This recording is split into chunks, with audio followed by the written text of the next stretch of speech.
Estamos ya en el Salmo 3, vamos bien recio. No sé si te das cuenta, hay algo muy interesante en los salmos, y es que el Salmo 1 y el Salmo 2 comienzan hablando del hombre bienaventurado. ¿Recuerdas que en el Salmo 1 decía el salmista, bienaventurado el varón que bla bla, y lo dice, es como árbol plantado junto a corrientes de aguas, que da su fruto en su tiempo, su hoja no cae, todo lo que hace prospera? Y es una imagen así, voy a decir, lo que todos quisiéramos, ¿no? Es como quisiéramos todos vernos, como un árbol que da fruto, su hoja no cae, o sea, así quisiéramos vernos. Y luego avanzamos al Salmo 2, y el Salmo 2 es, hay un solo rey sobre Sion, el rey que Dios ha puesto, y él gobierna sobre todos los reinos, y entonces cuando tú vienes y te refugias en ese rey, no tienes nada que temer, porque él es el rey. Y entonces el Salmo 1 y 2 tienen como un tono así de, todo va de maravilla, todo es increíble, todo es fantástico. Y de repente el Salmo 3 es un lamento. Lo primero que encontramos al terminar la introducción al libro de los Salmos, porque la introducción es del Salmo 1 y el 2, es un lamento. Eso es lo primero que encontramos. El Salmo 3 nos recuerda que la vida de los fieles no es una vida libre de sufrimiento. El Salmo 3 nos recuerda que el árbol plantado junto a corrientes de aguas es uno que aún así sufre el embate del tiempo. Que aquel que confía en el único rey verdadero, aún así pasa a través del sufrimiento. Creo que todos hemos experimentado algo similar a lo que David experimenta aquí. Puede tratar de hacer memoria. ¿Alguien aquí alguna vez ha quedado despierto durante largas horas en la noche? Tal vez tienes sueño, tus ojos están cansados, pero tu cerebro no deja de funcionar. Estás pensando en no sé, puede ser que estés pensando en las cuentas, puede ser que estés pensando en el problema que tienes, puede ser que estés pensando en lo que dijiste en el día que no debiste haber dicho, o lo que hiciste en el día que no debiste haber hecho, o lo que debiste haber hecho y no hiciste. Y puede ser que estés pensando en todas estas cosas, y entonces, aunque quieres dormir, tu cerebro es como que no te deja. Y sigues pensando, y tal vez estás dando vueltas, o tal vez estás viendo al techo simplemente. Yo recuerdo una época en que estaba pensando, ¿cómo voy a hacer para pagar todo lo que debo? Eso me mantenía despierto en las noches. Y recuerdo que estaba en la cama y Francis estaba al lado mío, y Francis se quedaba dormida. Francis se quedaba dormida porque yo, malamente, no le decía cuánto debíamos. Entonces ella no sabía. Entonces ella se dormía. Pero yo sí sabía cuánto debíamos. Y entonces yo estaba en la cama y estás, ¿cómo lo voy a hacer? Voy a tener que trabajar de algo. ¿De qué voy a trabajar? No tengo experiencia, no hay trabajo, era pandemia. Dice, ya, me van a quitar la casa, que eso ni siquiera se puede porque no está mi nombre, entonces no me la podrían quitar, pero yo estaba imaginándome cosas, ¿verdad? Entonces era como, me mantenía despierto toda la noche, ¿sí? Puede ser que tú estés o hayas estado en una situación similar, cuando las preocupaciones, cuando el miedo, cuando la ansiedad nos abordan. El sueño es algo de lo que suele esfumarse rápidamente. Cuando tenemos temor de lo que se acerca, que eso es ansiedad. El sueño es una de las cosas que empiezan rápidamente a tambalearse. Porque el sueño es realmente una manifestación de que estamos seguros. No solamente de que estamos cansados, sino de que estamos seguros. Estamos conscientes de que el lugar en el que estamos es un lugar tranquilo, en el que me puedo dormir, y al día siguiente voy a despertar si Dios no me lleva. Nada va a sucederme, nada lo va a pasar. Si has visto películas de cuando andan en la jungla o en el ejército, o de los tiempos primitivos, generalmente cuando dormían, ¿qué hacían? Tomar turnos. Dormimos unos y uno se queda despierto, y luego giramos. ¿Por qué? Porque no nos podemos dar el lujo de dormir todos, porque este no es un lugar seguro. Aquí no estamos tranquilos. Y entonces David está en una situación más o menos como esta. El Salmo, como te comenté, el superescrito que está ahí, el subtítulo debajo del subtítulo, o el subtítulo debajo del título, es parte del texto inspirado, es parte de lo que el salmista escribió. Y entonces el salmista nos dice que este salmo fue escrito cuando David estaba siendo perseguido por su hijo Absalón. Y entonces vale la pena recordar un poco de la historia. ¿Alguien conoce la historia de David siendo perseguido por Absalón? Más o menos. Voy a hacer un súper resumen, tratando de resaltar las cosas que me parecen más relevantes para el salmo. Si recuerdas, David peca con Betsabé. David adultera con Betsabé. Y luego intenta engañar a su esposo para que se llegue a Betsabé, pero el esposo es un hombre más honorable que David mismo y se niega. Y entonces David complotea y manda a Joab, su general, a que haga morir a Urías. Literalmente eso le dice, lo vas a poner al frente de la batalla y cuando arrecie, todos se van a ir hacia atrás y a él lo vas a dejar ahí. Y entonces en esta acción David peca contra Dios, peca contra Betsabé, peca contra Urías, peca contra Joab, peca contra el pueblo. Todas las personas contra las que David podía pecar, pecó.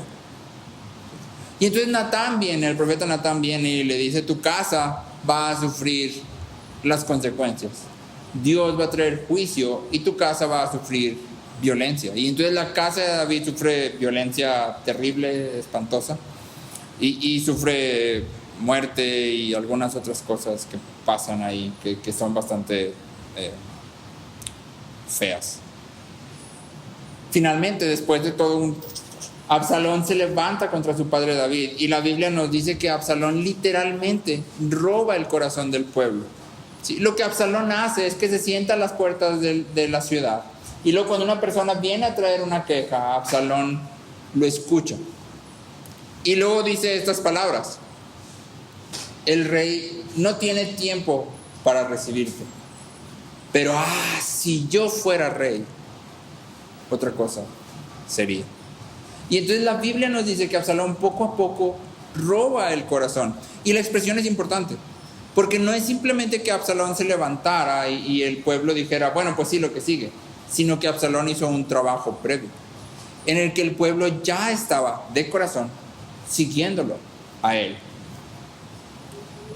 Incluso Ahitofel, que era uno de los consejeros más preciados de David, dice la Biblia en 2 de Samuel 15 al 17, que el consejo de Ahitofel era tal, que cuando Ahitofel hablaba, era como si Dios hablara. Textualmente la Biblia dice, el consejo de Ahitofel era tal, que cuando él hablaba era como si Dios hablara. Así lo consideraba David y así lo consideraba Absalón. Incluso Ahitofel se une a Absalón. David, en respuesta, huye de su palacio. Sale corriendo, algunos se unen a él y lo siguen. Y es muy interesante que la Biblia nos dice que David sube la cuesta del Monte de los Olivos y sube llorando con la cabeza cubierta y descalzo. Todo lo opuesto a lo que esperarías ver de un rey. Mientras David va, aparece un hombre que se llama Simeí, que pertenece a la casa de Saúl, y Simeí arroja piedras y polvo al rey y a los que están con él y lo empieza a maldecir. Y Simeí dice estas palabras: fuera, fuera, hombre sanguinario e indigno. Aquí, o sea, en esto que estás viviendo ahora, estás prendido de tu propia maldad, porque eres hombre sanguinario. Uno de los soldados que va con David le dice: déjame subir y lo mato. O sea, y se acaba. Y David dice: no, porque quizá tenga razón. Quizá Dios lo ha enviado para decir eso. Quizá Dios vea eso y tenga misericordia de mí. Quizá lo que está diciendo de mí es cierto. Y entonces puedes ver en David cómo él está caminando a través de todo esto. Y te pregunto, si tú estuvieras en el lugar de David, subiendo la cuesta del Monte de los Olivos, llorando, descalzo, con tu hijo tratando de matarte, con un hombre que te está arrojando piedras y polvo y te está maldiciendo, y sabes lo que acabas de hacer, es decir, sabes por qué esto está ocurriendo, ¿qué sentirías? Si yo fuera David, muy probablemente estaría sintiendo mucha vergüenza, muchísima impotencia, porque es mi hijo. David fácilmente pudo haber dicho, David estaba acostumbrado a la guerra. David fácilmente pudo haber dicho: me levanto y esto se acaba. Pero era su hijo y lo amaba. Probablemente sentía mucha impotencia. Probablemente sentía temor. David estaba en medio de todo esto. El pueblo seguramente sabía todo lo que David había hecho. ¿Qué crees que estaba diciendo el pueblo de David? Porque acuérdate que el corazón del pueblo ya se había ido con Absalón. ¿Qué estaría diciendo el pueblo cuando platicaban de David? Yo imagino que estaban diciendo algo como: no, pues sí, ya David, ya fue. Ya, seguro Dios ya lo abandonó por todo lo que hizo y ya, o sea, ya, el que sigue, ¿no? Ahora sigue Absalón y él sí va a ser un buen rey. Y entonces, no solo es la vida de David lo que está en peligro aquí, sino que su reputación está siendo totalmente destruida. Todo el honor y la dignidad que él como rey portaba en su persona, en este momento pareciera que están por los suelos. Si lo vieras, de rey no tiene nada. Es un hombre destruido, triste, que está huyendo. Esa es la imagen de David aquí. Lo impresionante es que a pesar de que esta con seguridad no es la vida que David había soñado, yo no me imagino que David llegara al trono y dijera: ¿cómo quisiera en 30 años que mi hijo se levantara contra mí? Seguramente nunca se imaginó terminar así. Y sin embargo aquí está. Pero lo impresionante es que a pesar de todo esto, David afirma: yo me acosté y dormí y me desperté. ¿Por qué? Porque el Señor me sustentaba. En medio de todo este remolino de situaciones, de toda esta tormenta que está alrededor y seguramente también dentro de David, David puede decir: todo está bien, todo está tranquilo.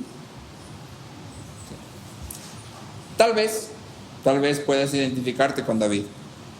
Tal vez tu familia te ha dado la espalda o te ha rechazado. Tal vez las consecuencias de tu propio pecado te han alcanzado. Tal vez la vergüenza de tus propias acciones o tus decisiones te acecha. Tal vez estás viviendo simplemente un sufrimiento que está fuera de tus manos, como mucha de la gente que iba con David. Toda esa gente iba caminando junto con David y la Biblia nos dice que cuando por fin paran, todos están cansados, hambrientos y sedientos. Esa gente no había pecado junto con David, pero estaba sufriendo el embate de todo lo que David había hecho. Y tal vez tú estás sufriendo de una manera similar, no por tu propio pecado, pero porque el mundo está lleno de sufrimiento a causa del pecado.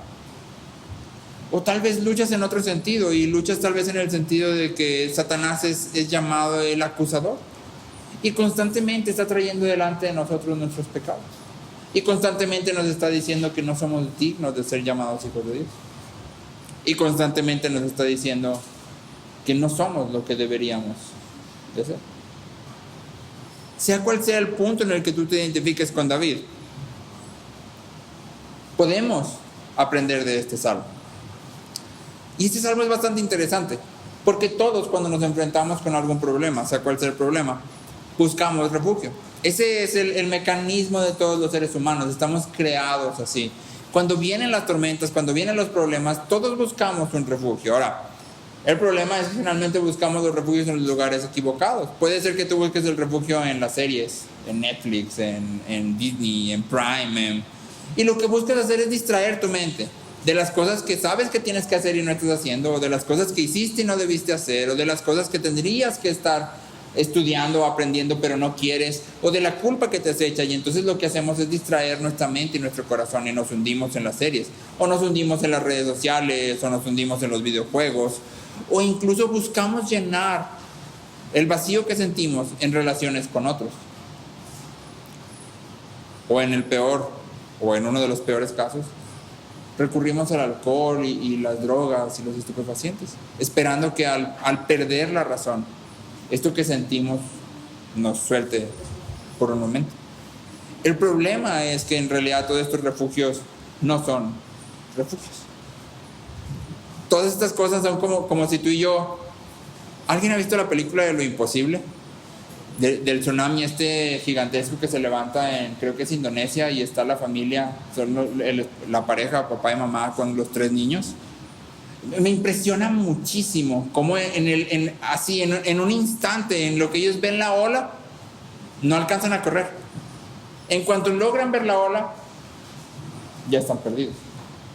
Eso es lo que sucede cuando tú y yo queremos refugiarnos en series, en videojuegos, en redes sociales, en otras personas. Es como que vemos todos los problemas que se levantan y queremos correr más rápido que la ola. ¿Es posible? No. Eventualmente la ola nos va a golpear, y nos va a golpear con toda su furia, porque no tenemos nada que nos proteja.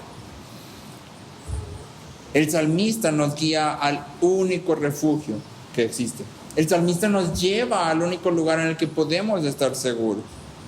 El salmista nos invita no solo a ver cómo él duerme. El salmista no dice, mira cómo yo puedo dormir a gusto, sino nos está diciendo, mira, así puedes dormir tranquilo, sin importar lo que pase. Así puedes vivir tranquilo, sin importar la situación que te rodee. Y entonces el salmista nos muestra un camino que consta de 4 pasos, voy a decir. 4 pasitos que vamos a dar para llegar al único refugio que existe. Y me gustaría detenerme solo brevemente en cada uno de estos pasos. Lo primero que el salmista nos muestra es que el primer paso hacia el refugio es la oración. Pero la oración genuina y real, la oración honesta. ¿Te fijas cómo el salmista empieza? Dice, oh Señor, ¿cómo se han multiplicado mis adversarios? Muchos se levantan contra mí. Muchos dicen de mí, para él no hay salvación en Dios. El salmista está presentando delante de Dios aquello que le atribula, aquello que le hace doler. Si tú y yo fuéramos el salmista, tal vez pensaríamos, ¿para qué le digo a Dios que hay alguien que dice que no hay salvación para mí? Pues si hay salvación, la Biblia dice, ¿para qué oro eso? Eso mejor ni lo oro. Pero el salmista no piensa así. El salmista dice, yo sé que la salvación pertenece al Señor, y sin embargo hay muchos que dicen que no hay salvación para mí en Él, y eso me duele. Eso está pesando sobre mi corazón. Y entonces el salmista trae su situación de manera honesta y genuina. Esto es lo que está pasando, esto es lo que estoy viviendo, así es lo que estoy sintiendo. Hace algunas semanas platicábamos de Números. Se me acaba de borrar totalmente el capítulo. Donde el pueblo se queja porque quieren carne, ¿recuerdas? Y me gusta mucho leer la oración de Moisés, porque después de que el pueblo se queja, Moisés viene y ora a Dios. Y la oración de Moisés es genuina. Moisés dice, yo que te he hecho, Dios, para que me des este pueblo. O sea, yo que te hice para que me pongas encima de este pueblo cabezón, socarrón. ¿Sí? Esa es una oración genuina. ¿Sí? Moisés no viene y dice, ay Señor, cómo me siento cargado, pero este es tu pueblo. No, Moisés viene y dice lo que siente. ¿Sí? Yo que te hice.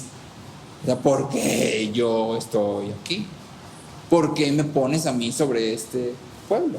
Y es lo mismo que el salmista está haciendo. Un pastor dice, es blasfemia quejarse de Dios, pero es fe presentar nuestra queja delante de Dios. Es blasfemia quejarse de Dios, pero es fe presentar nuestra queja delante de Dios. Y esto es importante, porque muchas veces tú y yo navegamos por las dificultades de la vida, pero nunca traemos nuestra queja delante de Dios. Sí pedimos fuerza, sí pedimos que Dios nos ayude, sí pedimos que Dios nos dé sabiduría, pero nunca venimos y le decimos a Dios, ¿sabes qué? Yo ya no puedo con esto. Si yo ya no puedo con esto, siento que no me estás escuchando, siento que no estás respondiendo, siento que yo estoy haciendo todo lo correcto, probablemente no sea cierto, pero puede ser que eso sientas. Sí, con seguridad eso no es cierto, pero puede ser que así nos sintamos. Yo estoy aquí haciendo todo lo que tengo que hacer y tú no estás haciendo nada, o por lo menos eso es como me siento. La oración a la que el salmista nos invita es una oración transparente, genuina, real. Esto es lo que hay en mi corazón. No importa que tú ya lo sepas, yo necesito decírtelo. Esto es lo que hay en mi corazón. Y entonces el salmista nos dice, ¿quieres dormir tranquilo? Número 1, ora. Pero ora genuinamente, ora de verdad, ora honestamente. Ora. Número 2, el salmista nos dice, recuerda. En el versículo 3, el salmista dice, pero tú, oh Señor, eres escudo en derredor mío, mi gloria y el que levanta mi cabeza. Ahora, esas afirmaciones no son simplemente afirmaciones teológicas que David se sacó de la Biblia, sino que David está hablando desde su propia experiencia. David sabe lo que Dios ha hecho una y otra y otra y otra vez. Y David dice, tú eres mi escudo, tú has sido mi escudo, tú eres mi gloria, siempre lo has sido. Tú eres quien siempre ha levantado mi cabeza. Tú eres. David dice, tú eres mi escudo, y ahí estamos hablando de Dios como protección a nuestro alrededor. David está diciendo, yo sé que aún en medio de todo esto, tú me estás cuidando. Aún en medio de toda la situación que estoy viviendo, tú estás teniendo cuidado de mí. David dice, tú eres mi gloria. Sí. Y esa es una idea extraña. ¿Has pensado alguna vez en Dios como tu gloria? Pensamos y lo repetimos, y que bueno, ¿cuál es el fin supremo de la existencia del hombre? El fin supremo de la existencia del hombre es glorificar a Dios y disfrutar de Él para siempre. Y entonces pensamos en nosotros mismos como glorificando a Dios, pero la idea del salmista aquí corre en un sentido distinto. El salmista dice, Dios es mi gloria. Dios es mi gloria. Y entonces, cuando el salmista habla así, es muy similar a cuando Pablo dice, el que se gloríe, gloríese en el Señor. El que se gloríe, gloríese en el Señor. Otras versiones lo traducen como el que se jacta, el que se jacte, jáctese del Señor. Y entonces lo que el salmista está diciendo es, Dios es el que me concede honor. Es la obra de Dios quien me da honor y dignidad. Y entonces recuerdas que veíamos la escena de David subiendo por el monte de los olivos descalzo, con la cabeza cubierta y llorando. Si tú y yo lo viéramos, diríamos, ok, David ha perdido toda su dignidad y honor reales. Un rey en la calle debería de ir con un séquito que lo sigue cantando y tamborines y aventándoles, no sé qué les aventaban en ese entonces, pétalos de rosa, supongo. Sí, y él con su corona real y vestido, y no se ve así. Y sin embargo David dice, mi dignidad, mi honra no se han visto en lo más mínimo decaídos. No han cambiado ni un poco. ¿Por qué? Porque no vienen de lo que he visto, no vienen de mi posición, vienen de Dios mismo. Y entonces yo sigo teniendo la misma dignidad y el mismo honor que siempre. Es por esto que David puede andar con la cabeza en alto. Si tú y yo levantamos nuestra propia cabeza, eso sería soberbia. Si tú y yo andamos por la calle así, somos soberbios. Un pastor argentino decía que parecíamos Pancho Pollo, que era así, con el pecho inflado, ¿no? Pero el salmista aquí dice, mi dignidad y mi honor vienen de Dios. Por eso puedo andar con mi cabeza arriba y al mismo tiempo seguir siendo humilde. Permanecer bajo la humillación de una persona que me arroja piedras y polvo y me maldice. Estar ahí y de todas formas decir, tengo misma dignidad y mismo honor. Porque no depende ni de dónde estoy, ni de lo que la gente dice. Depende de quién Dios es. Y ya que Dios no cambia, mi dignidad y mi honor no cambian. Ahora, hay dos preguntas que son importantes en este punto y que me gustaría que nos hiciéramos juntos. La primera es directa y es sencilla. ¿Es Dios tu gloria? ¿Es Dios tu gloria? Cuando el sufrimiento viene, generalmente llega porque nos quita algo que teníamos. Y regularmente tú y yo estamos desproporcionadamente tristes. El sufrimiento ciertamente es difícil, pero muchas veces nuestra tristeza es mayor de lo que debería de ser. Porque aquello que nos fue quitado es algo que se había convertido en nuestra gloria. Es decir, es de donde había venido o de donde estábamos obteniendo nuestro honor, nuestra dignidad, nuestro valor, nuestra identidad. y el sufrimiento llega y nos sacude, quita eso, y entonces tú y yo nos ponemos, voy a decir, más tristes de lo que deberíamos. El sufrimiento llega y se termina una relación de amistad o de noviazgo o no sé, y nos destruimos totalmente. Estamos totalmente dolidos y destrozados y deshechos ahí llorando. ¿Por qué? Porque habíamos convertido esa relación o a esa persona en la fuente de nuestra honra y de nuestra dignidad y de nuestro valor. Cuando no está, entonces hemos perdido todo. O viene el sufrimiento y perdemos el trabajo. Y nos... ¿Por qué? Porque el trabajo se había convertido en mi fuente de honra y de dignidad. Si no tengo trabajo, ya no soy nada. O pasamos por una situación en la que somos humillados por X o Y razón. Y nuestra reacción es desproporcionada, ya sea en tristeza o en enojo, es desproporcionada. ¿Por qué? Porque están atacando a aquello de donde viene nuestro valor. Y entonces la primera pregunta que deberías de hacerte en este punto es: ¿hay algo que cuando seas sacudido por el sufrimiento, por las pruebas, por las tribulaciones, por una persona que viene y te dice, oye, como que eso no debería de... reaccionas desproporcionadamente? ¿Hay algo en tu vida que cuando alguien lo toca, tú estallas, ya sea en enojo o en tristeza? Porque si hay algo así, entonces muy probablemente eso sea en lo que te estás gloriando. Esa sea la cosa, la persona, la situación, tu habilidad de la cual estás obteniendo tu gloria. Pudiera hacerte una pregunta distinta.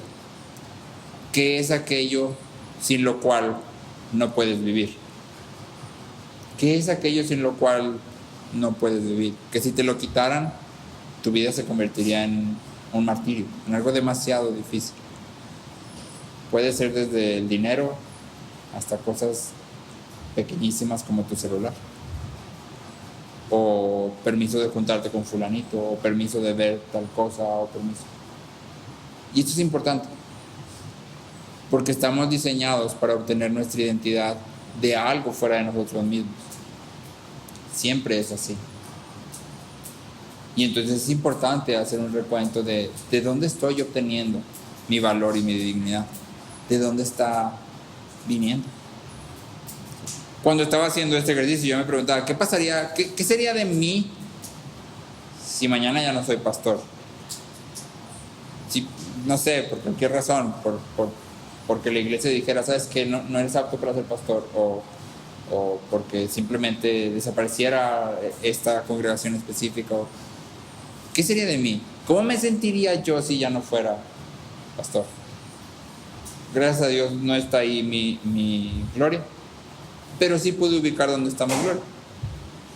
Malamente creo que la mía está muchas veces colocada en mi reputación. Cuando la gente empieza a pensar mal de mí, suelo empezar a tambalearme. Cuando me siento menospreciado, suelo empezar a tambalearme y a sentirme desproporcionadamente triste, más que enojado. ¿Sí? Y me siento inseguro y tengo miedo y tengo... Ahí está la parte con la que yo tengo que tener cuidado. La pregunta es, ¿cuál es la parte con la que tú tienes que tener cuidado? ¿Dónde es donde deberías de estar siempre alerta? Y hay una segunda pregunta, y esta es la pregunta que cuando yo leo este salmo me asombra así con más ímpetu. Para mí este salmo es de mis salmos favoritos, por esta pregunta en específico. ¿Cómo puede David afirmar que Dios es su escudo, que Dios es su gloria, que Dios es el que levanta su cabeza, cuando David está viviendo las consecuencias de su propio pecado? ¿Cómo es que David, después de hacer todo lo que hizo, que estuvo atroz, porque yo te hice un resumen, pero no solo fue eso, sino que después de eso David es un mal padre, que no corrige a sus hijos cuando tiene que corregirlos, que no los estorba, que no los detiene, que no hace nada? Entonces, ¿cómo es que David todavía después de todo eso puede venir y puede orar y puede decir: pero yo sé, Dios, que tú eres mi escudo y tú eres mi gloria y tú eres el que levanta mi cabeza? Porque cuando yo peco, muchas veces no siento venir a Dios y decirle: pero tú eres mi gloria, sino que siento venir a Dios y decirle: Dios, no merezco nada de ti, o sea, nada. No merezco absolutamente nada. Pero David no viene así, ¿te fijas? David sabe que pecó, pero no viene y dice: Señor, pobrecito de mí, no merezco nada de ti, pero si tú pudieras, por favor, por lo que más quieras, ayudar. Así no viene David. David viene y dice: esto es lo que todos ellos dicen, pero tú eres mi escudo, tú eres mi gloria, tú eres el que levanta mi cabeza. De eso no hay duda. Y la pregunta es: ¿cómo puede David decir esto después de todo lo que ha hecho? ¿Cómo puede David tener la cara para decir esto después de todo lo que hizo? Y la respuesta la da el salmista mismo. Más adelante, en el Salmo 143, versículo 1. El salmista dice, Salmo 143, versículo 1: Oh Señor, escucha mi oración, presta oído a mis súplicas, respóndeme por tu fidelidad, por tu justicia. Respóndeme por tu fidelidad, por tu justicia. Y entonces lo que David hace es lo que tú y yo deberíamos de hacer. David no se acerca a Dios con base en el mérito de sus obras. David no se acerca a Dios pensando: he sido tan buen rey que seguro ahorita puedo acercarme a Dios y decirle: tú eres mi escudo. David se acerca a Dios con base en la fidelidad y la justicia de Dios mismo, con base en las promesas de Dios mismo. Lutero decía: para aquellos que creen en Cristo, no hay obras tan malas que sean capaces de acusarlos y condenarlos. No hay obras tan malas que sean capaces de acusarlos y condenarlos. Pero tampoco hay obras tan buenas que puedan salvarlos o defenderlos. Y ese es el punto. Nuestras obras ni pueden condenarnos ni pueden salvarnos. Lo único que puede salvarnos es la obra de Cristo. En Cristo tú y yo podemos ver cómo Dios claramente se convierte en nuestro escudo. Un escudo protege al recibir los golpes que habrían caído sobre nosotros y nos hubieran destruido. Un escudo nos protege al sustituirnos. Y eso es justo lo que Cristo hace. Cristo toma nuestro lugar y recibe sobre él el castigo que nosotros merecíamos. Las acusaciones de Satanás son vencidas por la sangre de Cristo, por el sacrificio de Cristo. Tú y yo podemos estar seguros como David de que Dios no nos va a abandonar porque abandonó a Cristo. ¿Recuerdas en la cruz cuando Cristo dice Eli, Eli? ¿Recuerdas? Y luego dice el evangelista, que traducido es: Dios mío, ¿por qué me has abandonado? ¿Quién abandonó a quién? Dios abandonó a Jesús. ¿Para qué? Para que tú y yo nunca seamos abandonados. Para que tú y yo nunca seamos abandonados. Sin importar lo que suceda, tú y yo podemos estar seguros de que Dios no nos va a abandonar porque abandonó a Cristo. En Cristo tú y yo somos santos y sin mancha, a pesar de nuestro registro manchado. Cristo es nuestra gloria y nuestro honor delante de Dios. Cristo es nuestro escudo. Cristo es la manifestación total, completa de esto que el salmista está diciendo. Y entonces el salmista nos invita a recuerda, ora y recuerda. En nuestro caso, recuerda la obra de Cristo. Recuerda lo que Dios ha hecho a través de Cristo. Tráelo a memoria, de manera que estés seguro. Pero en esta frasecita, en este versículo que leímos, de tú eres escudo en derredor mío, mi gloria, el que levanta mi cabeza, el salmista no solo nos invita a recordar, sino que también nos invita a confiar. Y este sería el tercer paso. Cuando hablamos de Dios como nuestro escudo, ¿qué estamos diciendo? Cuando hablamos de Dios como nuestro escudo, no estamos diciendo que nada malo nos va a pasar. Eso sería incongruente con la vida de los santos a través de la Biblia y con la vida de Jesús mismo. Cuando hablamos de Dios como nuestro escudo, no estamos diciendo que nada malo nos va a pasar. Lo que sí estamos diciendo es que Dios está protegiéndonos siempre. Y que si Dios es un escudo que nos rodea por completo, cualquier sufrimiento que pasa a través del escudo tiene que ser intencional. Tiene que ser porque Dios lo dejó pasar. Porque si Dios es un escudo, Dios sería el escudo perfecto, ¿no? Y entonces cualquier sufrimiento que pasa, cualquier tribulación, cualquier prueba que pasa a través de ese escudo, tiene que ser porque Dios lo dejó pasar. Fue intencional que llegara. Puedes pensar en Job, por ejemplo. ¿Recuerdas que Satanás viene delante de Dios y le dice, sí, Job te adora, pero porque tiene todo, déjame tocarlo? ¿Y qué dice Dios? Puedes tocar su familia, pero a él no. Y Satanás va y destruye todo, menos a Job. Y luego viene otra vez Satanás y dice, pues sí, ya le quité todo, pero es que él está bien, por eso todavía te sigue adorando. Déjame ahora tocarlo a él. Y Dios dice, puedes tocarlo a él, pero no lo puedes matar. Y entonces, aunque hay sufrimiento, siempre está limitado. Satanás no tiene rienda suelta sobre Job. Dios siempre está en control como un escudo. El sufrimiento que cae sobre Job es solo suficiente para que al final del libro de Job, Job diga, de oídas te había oído, mas ahora mis ojos te ven. Yo creía que te conocía, pero ahora sé que no. Ahora te conozco. O puedes pensar en la vida de José. Al final de Génesis, José les dice a sus hermanos, ustedes planearon para mal, pero Dios planeó para bien. Todo lo que ustedes hicieron de venderme, de fingir mi muerte, todo eso ustedes lo planearon para mal, pero Dios lo planeó para bien. ¿Y te fijas esa idea? La idea no es que los hermanos hicieron algo malo y luego Dios tomó eso malo y lo cambió a bueno. La idea es que los hermanos planearon algo malo y al mismo tiempo que los hermanos estaban planeando eso malo, Dios estaba planeando algo bueno, aún a través de eso malo.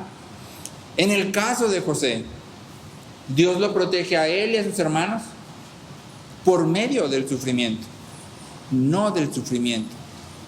Dios los protege a él y a sus hermanos por medio del sufrimiento, porque recuerdas que al final, de hecho el salmista lo retoma y dice, Dios hizo todo esto para preservar las vidas de muchos, incluido la de José mismo y la de sus hermanos y la de mucho pueblo.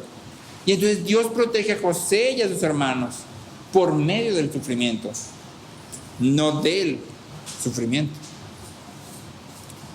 La promesa, cuando hablamos de Dios como nuestro escudo, no es, Dios no me va a dejar sufrir. La promesa es, aún si sufro, Dios está protegiéndome. Aún si sufro, Dios está protegiéndome. En Lucas 21, 16 al 18, hay un pasaje que me gusta, me causa como un poquito de, ¿cómo se dice? Una pequeña risita. Jesús dice, Lucas 21, versículos 16 al 18. Jesús dice, pero serán entregados aún por padres, hermanos, parientes y amigos, y matarán a algunos de ustedes, y serán odiados de todos por causa de mi nombre. Sin embargo, ni un cabello de su cabeza perecerá. Ni un cabello de su cabeza perecerá. Si yo hubiera estado ahí, yo hubiera dicho, bueno, gracias, estaba preocupado por mi cabello, ¿verdad? Lo bueno es que mi cabello va a estar intacto. O sea, sí, no pasa nada, me van a matar, todos me van a odiar, me van a perseguir, pero mi cabello va a estar bien. Gracias. Y entonces Jesús está diciendo algo que pudiera parecer chistoso. Puedes perder tu cabeza, pero nunca tu cabello. Y tú y yo podemos decir como, ¿de qué estás hablando? Pero Jesús está diciendo algo. Puede ser que todo esto te suceda, pero nunca va a suceder por fuera del cuidado de Dios. Y de hecho no lo pone como una probabilidad. Dice, todo esto te va a suceder. Si vas a ser odiado, te van a entregar, te van a perseguir, pero nada de esto va a suceder por fuera del cuidado de Dios. Y entonces la idea aquí es que Dios protege cada cabello de nuestra cabeza. aun cuando perdamos la cabeza. Esa es la promesa del Salmo. Dios está cuidando de nosotros. Y por último, el salmista dice en el último versículo del Salmo: la salvación es del Señor, sea sobre tu pueblo tu bendición. Este es el último paso. Yo le puse: extiéndete a otros. En la última sección del Salmo, en este último versículo, el salmista se mueve de una petición por seguridad personal e individual a un llamado por el bien y la bendición del pueblo. El salmista se extiende más allá de él mismo. El salmista dice: ahora todo el pueblo que también sea bendecido. Y entonces aquí el salmista nos muestra que tú y yo no hemos triunfado sobre el sufrimiento si solo lo hemos tratado psicológicamente, si solo lo hemos tratado en lo individual. El sufrimiento nos absorbe hacia nosotros mismos y nos estorba para darnos a nuestra comunidad. Para David, que fue llamado a reinar, el refugio personal no es suficiente. Tú y yo no hemos sido llamados a reinar como David, pero hemos sido llamados a servir a otros, a amar a otros, a darnos a otros, a desgastarnos por aquellos que están alrededor nuestro. Entonces, tal como David, tú y yo también podemos ver que no nos hemos recuperado del sufrimiento hasta que nos involucramos en el servicio a otros. La meta final del sufrimiento es que salgamos más preparados para servir a otros y para participar en la comunidad. En medio del sufrimiento, una forma de dormir tranquilo es servir a otros, darse a otros. No cuando termine el sufrimiento, sino en medio del sufrimiento. Porque recuerda que en el Salmo, David ya está pidiendo por el pueblo y nada ha cambiado. Nada ha cambiado en absoluto. Y la idea entonces es la misma. Tú y yo en medio del sufrimiento debemos extendernos hacia otros, no encorvarnos en nosotros mismos. El sufrimiento no tiene que terminar para que una persona alcance estabilidad y confianza. Las circunstancias no tienen que ser transformadas para que tú y yo podamos dormir tranquilos, para que tú y yo podamos estar seguros. Tenemos una roca que es firme. Tenemos un refugio que es el único refugio. Y aun cuando la situación no cambie, podemos estar tranquilos. Podemos vivir para otros. Podemos servir a otros. Podemos amar y glorificar a Dios, aún en medio del sufrimiento. La invitación del salmista entonces es: ven a este refugio. Ven a Cristo. Él es el único refugio verdadero.